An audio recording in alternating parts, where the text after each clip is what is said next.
कि 32 साल की उम्र के बाद, 35 साल की उम्र के बाद तो बहुत ही कम स्कोप रह गया, प्रेगनेंसी हो ठहरने का कम चांस हो जाते हैं। उसमें क्या होता है कि एक तो एग जो है कमज़ोर होने लगते हैं, एक कम पैदा होने लगते हैं। गर्भ निरोधक दवाइयाँ खाती है, उनसे सारा उनका बैलेंस जो अकेली गायनी का नहीं, अकेले एग बनने का नहीं, अकेला हार्मोन्स का नहीं है, लड़कियों में एस्ट्रोजन हार्मोन्स होते हैं, वो डिस्टर्ब हो जाते हैं, उनका बॉडी सिस्टम ही खराब हो जाता है और रात को कम सोने की वजह से भी प्रेगनेंसी की प्रॉब्लम आ जाती है। और अगर लेडीज़ ये एक्सरसाइज करती है, उनका टम्मी भी, उनका गायनी का पोर्शन भी, उनका थाई भी, उनका ब्रेस्ट का भी, ये सारी चीज़ों से बचा रहता है, इनकी कोई बीमारी नहीं आती। अगर फाइब्रॉइड लेडीज़ में 90 में बनने हैं, अगर ये एक्सरसाइज करेगी तो मेरे ख्याल में 80% तो वैसे ही ठीक हो जाएगी। जी।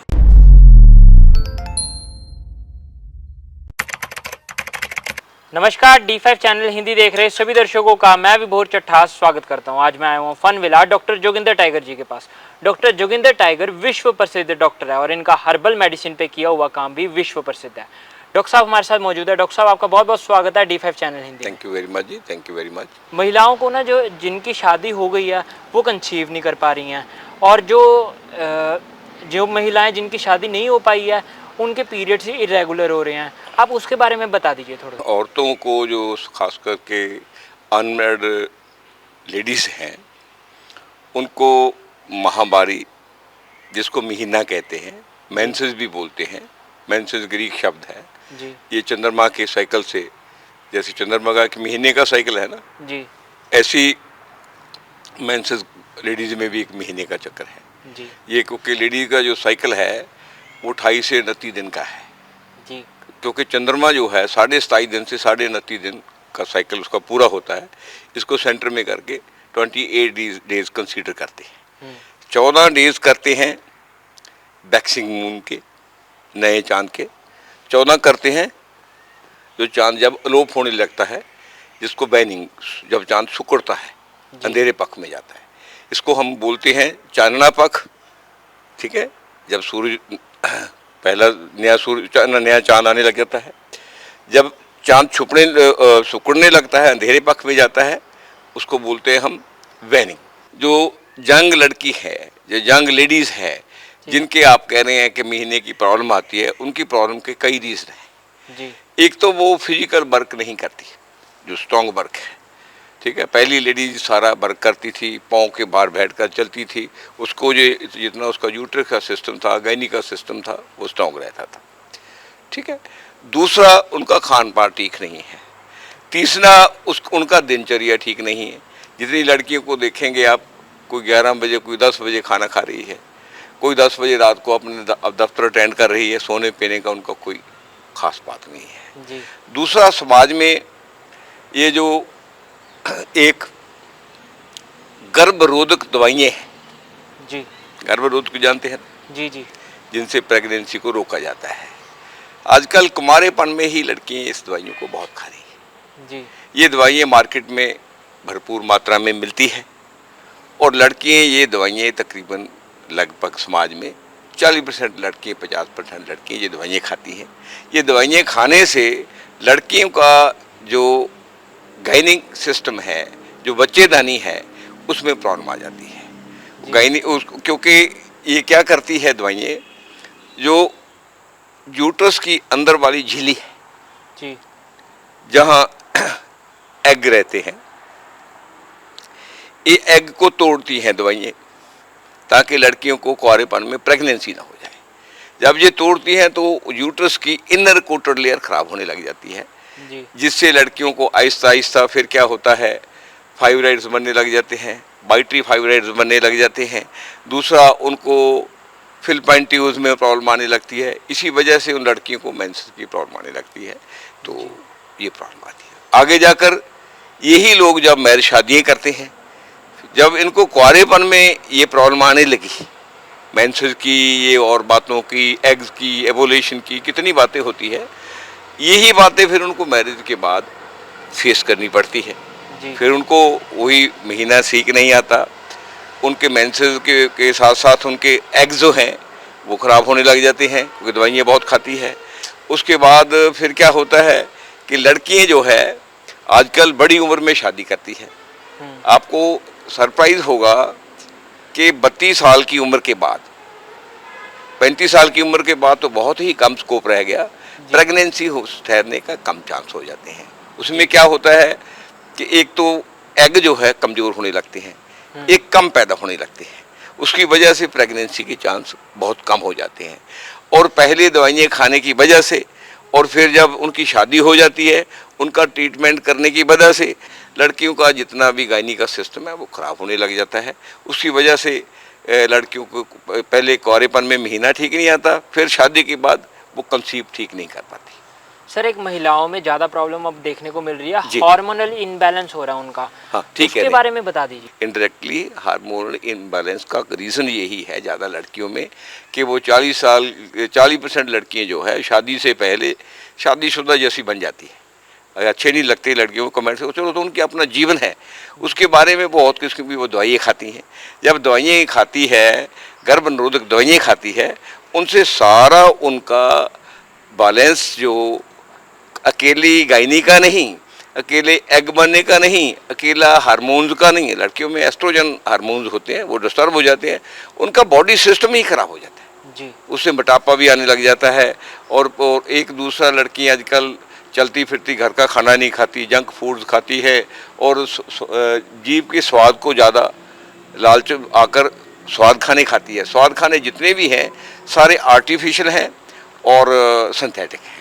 जी। उनसे फिर बॉडी का सिस्टम, मोटापा, फाइब्राइड्स वो भी औरतों में बनाने में खूब अपना योगदान डालते हैं। जी सर, आजकल जैसे कि लेडीज़ में शादी के बाद उनको गर्भ धारण नहीं हो पाता उनका, तो हाँ। उसके लिए वो क्या कर सकते हैं? और देखिए, पहले symptoms देखिए क्या? गर्भ ना धारण के कारण 4-5 हो रहे हैं।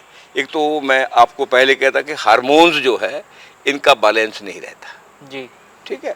दूसरा, कई बार ऐसा होता है कि औरत की जो फैलोपियन ट्यूब्स है, जी। कई बार वो उसमें रुकावट होती है, वो बंद होती है, उसका भी दूसरा रीज़न हो सकता है। इंडोमेट्रियस जो है बॉडी का, उसमें सूजन आ जाती है कई बारी गायनी में, कई बारी गायनी का पोर्शन आगे बढ़ने लग जाता है, कभी उसमें पेन लगने जैसे होने लग जाती है, कभी मलाब में पेन होने लग जाती है। ये कई कारण होते हैं। तीसरा कारण ये भी है, फिर उसके बाद उम्र का भी इफेक्ट है उस पर। जैसे जैसे उसकी उम्र बढ़ती है, अगर खास करके जब 35 साल की कोई लेडीज़ हो जाती है, उसको गर्भ धारने में बहुत प्रॉब्लम आती है। मैं पहले ही बता चुका हूँ कि उनके जो एग हैं वो कम बनने लग जाते हैं। दूसरा, कमज़ोर होते हैं, जी। कंसीव वो एक दूसरे को नहीं करते।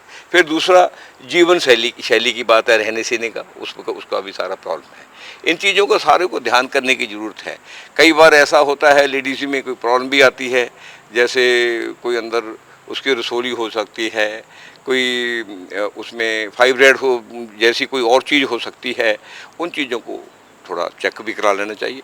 उनकी यही वजह है ज़्यादा लड़कियों को या औरतों को प्रॉब्लम की जो गायनी की आती है। स्ट्रेस की वजह से कितना ये प्रभाव पड़ता है इन ये बीमारियों पे? जीवन शैली है। जीवन शैली में स्ट्रेस का बहुत बड़ा इफेक्ट है, क्योंकि जो स्ट्रेस है ये हमारे नर्वस सिस्टम को अस्त व्यस्त कर देता है। जी। जब वो नर्वस सिस्टम आपका डिस्टर्ब होगा तो बॉडी में हार्मोनल डिस्टर्बेंस या इम्बैलेंस होगा ही होगा, उसको कोई आप रोक नहीं पाएंगे।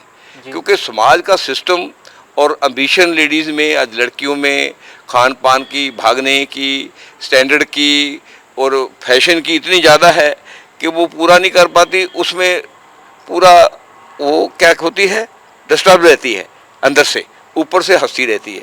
वो सारे सिस्टम को, कली गायनी को नहीं, सारे कोई लेडीज़ की डिस्टर्बेंस करता है। उसी में ही लेडीज़ को पहले माइग्रेन जो होती है, ज़्यादा माइग्रेन भी बढ़ जाती है, उसका पेट भी फूलने लग जाता है, चेहरे पे छाइयाँ वगैरह भी आने लग जाती है, और रात को कम सोने की वजह से भी प्रेगनेंसी की प्रॉब्लम आ जाती है। जी। कई चीज़ें हैं जो लेडीज़ को प्रॉब्लम लेकर आती खराब है उनकी दिनचर्या, तो उसको ठीक कैसे किया जा सकता है? क्या क्या छोटे छोटे बदलाव किए जा सकते हैं? है। नहीं, आप बहुत अच्छी बात करते हैं। एक्चुअली है क्या, हमारा कुछ सिस्टम तो ये समाज की दौड़ है, इसकी वजह से खराब हो गया, जी। और ज़्यादा सिस्टम अपनी खुद की आदतों से खराब हो गया। हमारा ना तो कुछ सोने का सही वक्त है, ना जागने का सही वक्त है, ना खाने का सही वक्त है, ना जो खाना खाते हैं उसको बनाने का सही वक्त है, ना उसकी क्वालिटी ठीक है, ना वो सीजन का खाना है, कितनी बातें हैं। ना एक्सरसाइज करते हैं हम, अगर एक्सरसाइज करते हैं तो जिम में जाते हैं, जिम में आप देखिए वो बंद है, एसी जरूर लगे हुए हैं। जैसे हम जहाँ पेड़ के नीचे बैठे हैं, खुली ऑक्सीजन है, और कुदरत में जो वातावरण है उससे हमें स्वेटिंग आ रही है तो स्वेटिंग आ रही है, नहीं आ रही तो नहीं आ रही। वो सारा अननेचुरल वातावरण होता है, उसकी वजह से बॉडी में मसल और बॉडी ठीक तो नज़र आती है, मगर बॉडी का जो अंदरला सिस्टम है वो आहिस्ता आहिस्ता नेचुरल वातावरण ना होने की वजह से जिम खराब करता है, ठीक नहीं करता। जी सर, लाइफस्टाइल के बारे में आपने बता दिया, आप डाइट के बारे में बता दीजिए, क्या चीज़ खानी पीनी चाहिए और क्या चीज़ नहीं खानी पीनी, जिससे कि उनकी समस्या थोड़े बहुत तक ठीक हो जाए। ये आप बहुत अच्छी बातें कर रहे हैं। दरअसल खाने पीने के मसले में हम एक चीज़ को कॉमन सेंस बना लें। हम पहले ये देखें हमारे बाप दादे नाना नानी फूफे मामा मामी दोस्त मित्रों के घरों में लोग कैसे जीते थे, जी ठीक है, और कैसे खाते थे। मैंने अपने जीवन में देखा, हमारा घर बहुत अच्छा घर है, आपको पता है। जी तो मगर मैं आज भी सुबह टाइम पे उठता हूँ, जी अपना ताज़ा पानी पूनी पीता हूँ, हल्की फुल्की जितनी भी होती है एक्सरसाइज भी करता हूँ, हल्का फुल्का घूमता हूँ, वो सांस नहीं चढ़ता ये ऐसे वैसे, क्योंकि मैं रात को उतना ही खाना खाता हूँ कि सवेरे भाग भाग करके मेरे को हजम ना करना पड़े, थोड़ा खाता हूँ। और सुबह उठकर वही जितना करता हूँ, सुबह उठकर मैं दूध पी लेता हूँ, जहाँ दूध जिस दिन दूध ना पीना हो तो ताज़ी सब्जियाँ जो होती है हमारे उनका ब्रेकफास्ट कर लेता हूँ। कभी कभी अमरूद केला वगैरह जो हमारे लगते हैं, संतरा वगैरह, इनको काट कर खा लेता हूँ। मैं रूटीन नहीं, तो जो भी सुबह आपको ताज़ी चीज़ मिलती है उसको खा लो। औरतों को अपना टाइम पर उठ जाना, टाइम पर सोना, एक बात। जी सुबह उठकर अपना हल्का फुल्का टहलना और ताज़ा पानी 1-2 गिलास आराम से पीना। जी ये पेट भर के पेट फाड़ने की जरूरत नहीं है कि 2-2 लीटर पीना है, जी। रूटीन में आहिस्ता आहिस्ता पीते रहे। और उसके बाद उनका दूध पीने को दिल करे खाली पेट दूध पी लें, चाय पीने को जो चाय पी लें, जूस पीने को जी करे जूस पी लें, पिए मगर ताज़ा। जी और अगर ब्रेकफास्ट सीधा खाने को दिल करे सब्जियों से, तो सीधी ताज़ी सब्जियां जो सीजन की है उनको बनाकर ब्रेकफास्ट खाएं। जी उसके बाद हल्का फुल्का अपना देख के उसको अपने जिसने अपने कामकाज पे जाना है कामकाज पे जाएं। उसके बाद जब आप दोपहर में होते हैं तो 1-2 रोटी साथ में ले जाएं, कोई हल्का फुल्का कुछ और रिफ्रेशमेंट के लिए खा लें, कोई रोटी खा लें, या कोई फ्रूट मिल जाए फ्रूट खा लें, अगर कोई संतरा माल्टा मिल जाए वो खा लें, अमरूद मिल जाए अमरूद खा लें, कोई किन्नू मिल जाए किन्नू खा लें, कोई कभी कोई एप्पल उप्पल मिल जाए, जरूरी नहीं कि हमने एप्पल खाना है, कुछ भी मिल जाए खा लें हल्का फुल्का। और इतना खाएं कि पेट आपको पेट तंग ना हो, क्योंकि सबसे ज़्यादा आपका जो असली डॉक्टर है जी। वो आपके अंदर सोल है। जी जब भी आप कोई चीज़ खाएंगे, पेट में अगर कोई चीज़ आप गलत डालेंगे, गलत डालने जा रहे हैं, ज़्यादा खा लेंगे तो पेट आपको एकदम कहेगा कि आप धक्का कर रहे हो, ज़्यादा डाल रहे हो। हम कहते हैं कोई बात नहीं है, स्वाद लग रहा है। तो जब अंदर से घंटी बज जाए टणक की कि आप नहीं खाएं और इसको ना खाएं, कभी ना खाएं। एक अपनी आवाज़ अंदर की, पेट की और आत्मा की जरूर सुने खाते हुए। उसके बाद अपना रूटीन का जो काम है वो करें, ज़्यादा लोगों की भाग दौड़ में ना जाएं, जो रूटीन में सही काम होता है वो खाएं, अपने हक का काम करें और हक के लिए ही काम करें और हक के ही अपना जो मिलता है वो खाएं। उसके बाद जो शाम आती है तो अपना घर में आएँ, बच्चों के साथ खेलें और दोस्तों के साथ खेलें, पढ़ने का टाइम है पढ़ लें, कोई टीवी शीवी देखना कोई बात नहीं, आधा घंटा 20 मिनट देख लें। सारा दिन वो जो सास भी बहू कही नहीं, वो जैसी सीरियल पे बैठकर अपना वक्त ना बर्बाद करें, आंखें ना खराब करें। जी। और उसके बाद अपना रूटीन में फैमिली में बैठकर खाना खाएं, खाना खाने के बाद हल्का फुल्का टहलें और फिर सो जाएं 8-9 बजे। उसके बाद सुबह फिर उठें, बीमारी आती नहीं, ना हार्मोनल चेंज आती है, ना कोई सप्रेशन होता है, ना कोई डिप्रेशन होता है। बहुत बड़ी लेडीज़ गलती करती हैं। लेडीज़ अगर लेडीज़ को किसी को कंसीव नहीं हो रहा, पहले तो ये देखें कि उसका रीज़न क्या है, जो मैं कह रहा था। जी कोई ट्यूब की ब्लॉकेज है, कोई हार्मोनल चेंजेज है, कोई अंदर फाइब्राइड तो नहीं, कोई हमारा दिनचर्या तो नहीं, कोई हमारे पेल्विक जोन में पेन तो नहीं होती, कोई हमारी अंदर यूट्रस में सूजन वगैरह तो नहीं। ऐसी चीज़ों को तो लेडीज़ आपको समझ सकती है, जी छोटे मोटे टेस्ट हैं वो करा सकती है। इसके बावजूद अगर फिर भी वो कंसीव नहीं करती तो मेल का भी टेस्ट हो जाता है, जी उसकी स्पर्म काउंटिंग हो जाती है। अगर वो भी ठीक है तो उसको एक जो मेंसेस जो है महीने की वजह से आते हैं, जी उसको महीने का पूरा ध्यान रखना चाहिए। महीने में क्या होता है, आपको पहले बताया 28 दिन होते हैं। जी ठीक है। 28 दिन में क्या होता है, जो 14 दिन है, ठीक है, जी उसको कहते हैं waxing days of the moon. जो उसके आगे 15 दिन के बाद फिर वापस आते हैं 28 दिन तक, उसको बोलते हैं waning days of the moon. एक में तो चंद्रमा खिलने के लिए बाहर आता है, जी। दूसरे में सिकुड़कर अंधेरे पक्ष में जाता है। जी जिस पक्ष में चंद्रमा, जिसको कहते हैं पहला मून, फर्स्ट मून, ठीक है, फर्स्ट मून जो होता है चांदने का, उसमें उसको लेडीज के मेंसेस शुरू होते हैं। जी ठीक है। मेंसेस का पीरियड जो है 3, 5, 7 दिन का होता है। जी आम लेडीज का 5 दिन में होता है, 5 दिन में वो ड्राई होती है, उसको 7 तक कंसीडर करते हैं। ठीक है। 7 के बाद फिर उसके बाद ये जो 8, 9, 10, ये नेचर की तरफ से लेडीज में एक उसकी यूट्रस की लेयर के लिए जी एक मटेरियल रिलीज होता है, जिसकी चिकनाहट बढ़ जाती है बॉडी जी यूट्रस में। उसके बाद लेडीज का दिल करता है कि मैं बच्चे को कंसीव करूं।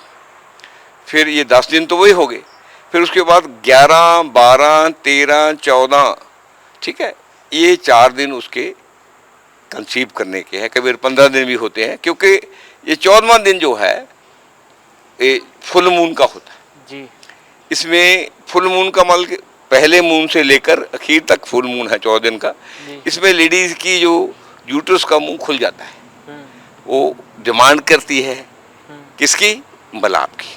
जी ये 14वां दिन जो है एग का, ये मोस्ट प्रॉब्ली कंसीव करने का होता ही होता है। 15 में भी कंसीव करे, 15 में के बाद फिर जो यूट्रस का मुंह जैसे चंद्रमा सिकुड़ता है, ऐसे यूट्रस का मुंह सिकुड़ने लग जाता है, वो 28वें दिन जाकर पूरा सिकुड़ जाता है।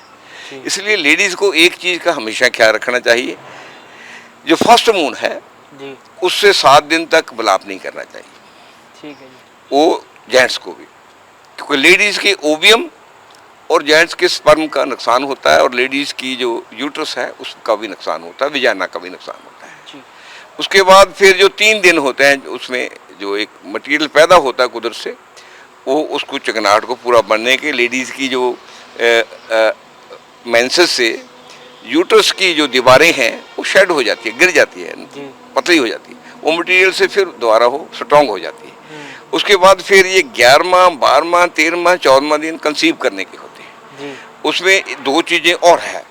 लेडी का जो एग है, ठीक है, जी लेडीज के हार्मोन को एस्ट्रोजन कहते हैं, जेंट्स के को टेस्टोस्टेरोन कहते हैं। जी ठीक है। वो टेस्टिस से टेस्टोनी बना है। जी ठीक है।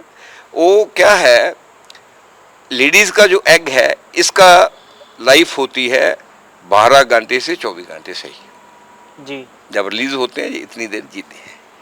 जो आदमी का स्पर्म है जी उसकी लाइफ 48 घंटे कम से कम होती है। जी मैं बात समझ रही। इसलिए 10वें दिन से आगे, 10वां द्वार भी तभी कहते हैं कि ये पूरा खुला है, आप लाइफ बनेंगे। जी 2 तरह इसको कंसीडर किया जाता है। तो इसलिए जब मलाप में करते हैं तो 14वें दिन तक वो चांस होते हैं, तो एग जो है लेडीज में 4 दिन तक जीता रहता है। जी वो जब भी अंडा रिलीज होता है 11वें, 12वें, 13वें, 14वें दिन एग अंदर है, स्पर्म अंदर है, आदमी वो एकदम अगर जी अपने सही दिशा में आ जाए तो उसकी पकड़ में आ जाता है। जी तो उसके बाद फिर वो 5-6 दिन के बाद वो उसकी फिलिपाइन ट्यूब से यूट्रस में चला जाता है। उसके बाद अगर वो कंसीव कर जाए तो 10 दिन 11 दिन तक वो यूट्रस की दीवार के साथ जाकर उसमें एक गठान बनती है। जी। वो गठान से फिर प्लेसेंटा का बर्थ होता है, जी। उसी से आगे फिर बच्चे की डेवलपमेंट होती है। सर ये तो आपने बता दिया कि कैसे होता है। अब हमें ये बता दीजिए कि क्या कोई चटनी वगैरह है या फिर कोई जड़ी बूटी है जिससे कि अगर किसी को ये प्रॉब्लम हो गई है, किसी महिला को ये प्रॉब्लम हो गई है, तो उसे ठीक कर सके वो? देखिए, बहुत अच्छी जड़ी बूटी हैं। इनमें से अरनी है, जी पाटला है, अशोका है, गंधारी है। ये मेरे पास कितनी बड़ी लिस्ट पड़ी है, मैं ये तो इसलिए रखी क्योंकि ये हमारी अपनी पर्सनल लिस्ट है। जी ठीक है। ये कम से कम 18 किस्म की जड़ी बूटियाँ हैं। जी इनका अलग अलग किस्म का काढ़ा होता है। अगर फाइब्राइड हो इसमें, वो भी साफ़ हो जाते हैं। और कोई रसोली और हो, बाटरी फाइब्राइड भी और सोली भी, वो भी साफ़ हो जाती है। अगर महीना ना आता हो, वो भी आ जाता है। अगर टेस्ट ट्यूब भी थोड़ी बहुत ही ना, फिलिपाइन ट्यूब्स भी ब्लॉक हो, वो भी तकरीबन खुल जाती है।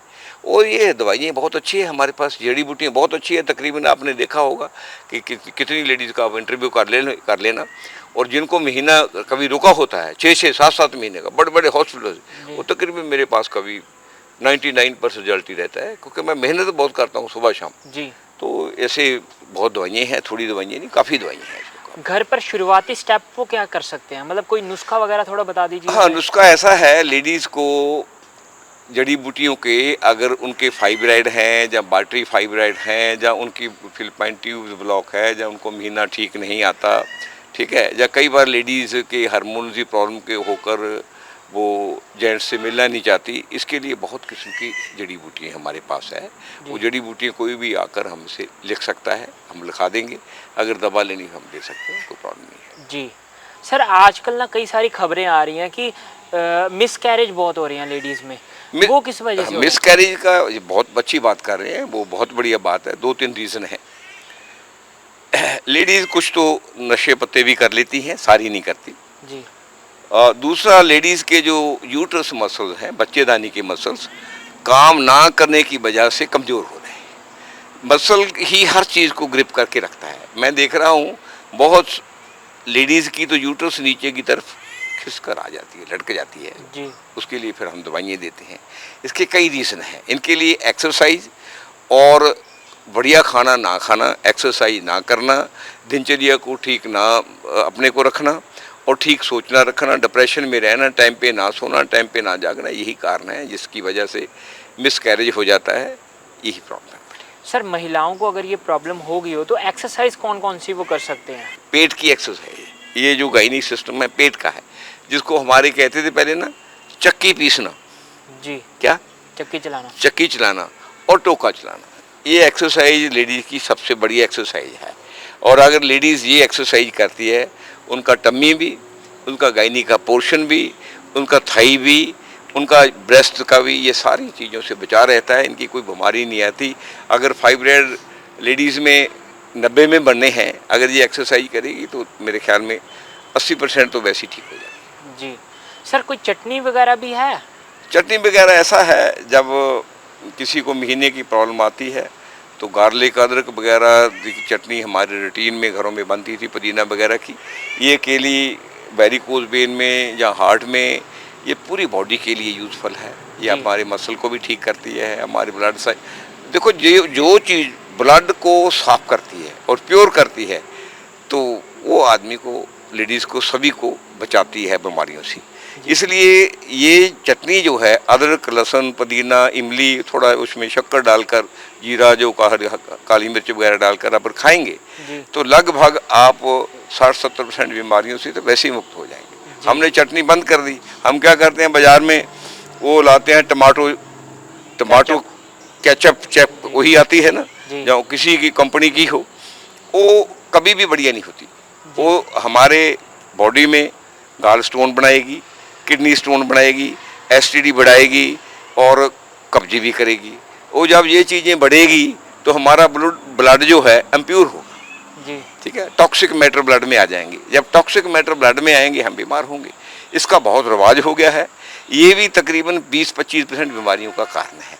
अगर बच्चों को आप रोकते हैं, वो कहते हैं अरे क्या टेबल पे आपने चटनी रख ली कुंडे में घुमाकर, क्या इमली की रख ली, क्या मेरे दोस्त कहेंगे, क्या मिलने वाले कहेंगे। ये शो ऑफ का ज़माना है, शो ऑफ का ज़माना है, बस उसी में उलझे हुआ है। सर, ऐसे भी कहा जाता है कि पहले ना कुंडी में बनाई जाती थी चटनी, वही तो मैं बता रहा हूँ, कुंडी से अब मिक्सी में ग्राइंड कर देते हैं, तो क्या उससे भी अंतर होता है इसमें? हाँ, उसमें अंतर ये था, जो कुंडे में चटनी बनती थी उसमें जो उसको को घोटा देने वाला क्या कहता था, उसको घोटना, जी। वो नीम का होता था। जी। ठीक है, उसमें जो कुंडा था वो स्टोन का होता था। जब हम स्टोन को और नीम को दोनों को रखते हैं, एक तो वो चार्ज होता है, जी। एक वो सबसे बढ़िया स्टोन की दवाई है, एंटी स्टोन है। जी। जब बॉडी में जाएगा वो किडनी का स्टोन नहीं बनने देगा, गॉल ब्लैडर का नहीं बनने देगा।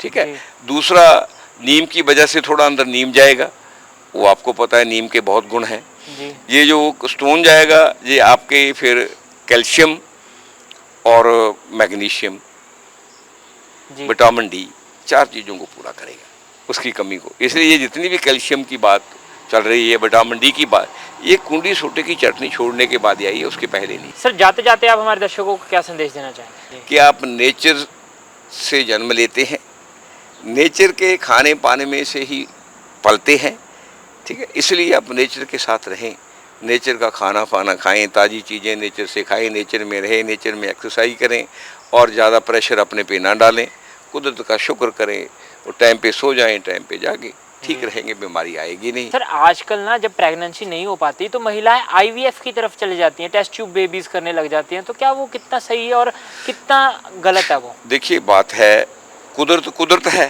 जी टेस्ट ट्यूब है, जी ठीक है। आप स्पर्म नहीं बना सकते, आप ओवियम नहीं बना सकते, तो टेस्ट ट्यूब में अगर उसको लेकर भी जाएंगे क्या फ़र्क पड़ता है। बच्चे अपने जीवन में अगर पहले तो पैदा नहीं हुआ, अगर होगा वो बच्चा जो लेथार्जिक पैदा होगा, उसका फ़ायदा क्या होगा, कोई फ़ायदा नहीं होगा। सर, आपने बहुत महत्वपूर्ण जानकारी दी, आप हमारे साथ जुड़े, आपका बहुत बहुत धन्यवाद। Thank you. अगले एपिसोड में फिर मुलाकात होगी, तब तक के लिए नमस्कार।